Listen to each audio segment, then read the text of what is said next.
Hey cats, Soul Swine here with you with the Liberty Bull for another one of these musings of a Joe Schmo. Today we're going to talk about Elman Zawahiri, the death of Al Qaeda, and the coincidence and lies of the bedriddens with biddens. Um, you know the drill. We're going to go ahead and get on one of these. You need these for these stories? You won't hear it. Here you go. America is a nation that can be defined in a single word. I was gonna put him. Well, let me run it down to you, communist, homosexual, faggot, dipshit, motherfucker. Fuck you! That's why! 'Cause fuck you! That's why! 'Cause helmets suck! That's why! And commies like you swallow! That's why! Fuck Pete Wilson! That's why! Fuck Dick Floyd! That's why! Like I said, today we're talking about Ayman Zawahiri. The man was a leader in Al Qaeda. He supposedly helped bin Laden plan the 9/11 attacks. He's evaded capture from the United States for over 20 years. Obviously, supposedly he lived this rough life in the mountains throughout the Afghan region. And survived that, but was taken out in this posh, living quarter or what have you, which is pretty ironic. I mean, to me anyway. And then on top of that, what the main topic is the fact that the timing, the coincidence, right? I mean, it's pretty strange that Bedriddens with Biddens was able to order this strike along with having the intel just before the midterms, right? I mean, and that's the fear porn dog and pony political theater show there. I mean, it's every time politicians, the higher ups, I should say, start to lose massive support. What's the answer? It's to lob some missiles at people, drone strikes, or start a war, and that usually gains support. I'm truly hoping that that's not the case with the American people this time. Not only do they hope they see through it, but I hope you're sick of struggling and seeing the country be dismantled, systemically. And then on top of that, we're $30 trillion in debt. Who are we to be the policemen of the world, right? And I know that the excuse is going to be used, well, he was in Afghanistan, so that breaks the accord that he signed with the United States during the Trump tenure. But in reality, Biden broke that contract.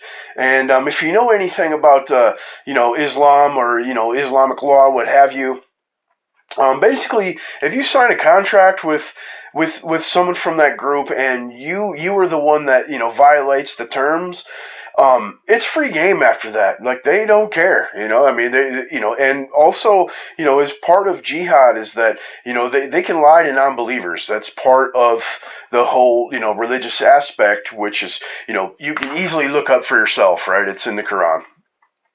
But the main thing is like I said, it's all political theater. I mean, it's the same as Nancy Pelosi going to Taiwan right now, right? The lizard lady is probably in the air right now. But what is the actual purpose beyond putting on a show? And if you'd watch Blurry's episode here on the channel, possibly being the catalyst or the false flag that starts World War III to go ahead and truly push the Great Reset into overdrive and retain power for the lunatic left. I mean, and again, I'm really hoping that this time, the American people see through it. Unfortunately, they didn't with Obama, they didn't with W. The last time that the American public was able to see through the war haze was, W Senior. Or HW Senior, whatever you want to refer to him as. That's the only time in my life that I've seen the public in mass see through, the web of bullshit and the deception of, like I said, the fog of war. Don't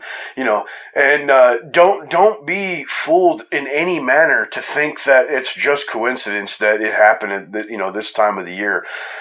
You can be sure that if they knew, if this was real, if they knew where he was at, they had this intel for a long time, right?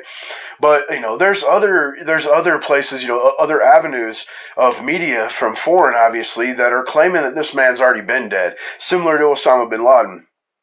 When he was taken out, supposedly he had already been dead for about 8 years due to kidney failure, right? I mean, and, think about it, you didn't see any proof, and you're not going to see any proof of this. So take it with a grain of salt and just believe that it's a ploy to keep the lizards in power. All right. It doesn't matter if you who you support, what side of the aisle. You have to know that the people in power have done everything that is woeing you at this moment. Okay, financially, it couldn't be worse, right? Unless you were, homeless or, the country was in complete collapse, which it's got to be on the verge of at this point. But, so just keep in mind, everybody, when you go to vote, don't think about this war haze or anything, because Biden is not a hero. The man is a senile potato lizard, and they're doing anything they can to try to hold their, tenuous grasp on the little bit of mandate they still have. So go out there, use your minds, because when you hear this, that there's a war on for you, it's not for you physically, it's for the mind. Okay, so keep that rolling as you go into the season. Don't vote with the cult of personality. Don't vote party lines. Vote with your conscience. Vote on merit. Vote on character. Okay, let's really try to turn our country around, and especially economically. I mean, if you want your children to be able to have the dream that you either have achieved or are still chasing yourself, by all means, that's the only way. So. Return for good bulls, good news, bad news, some of that smell you later type shit.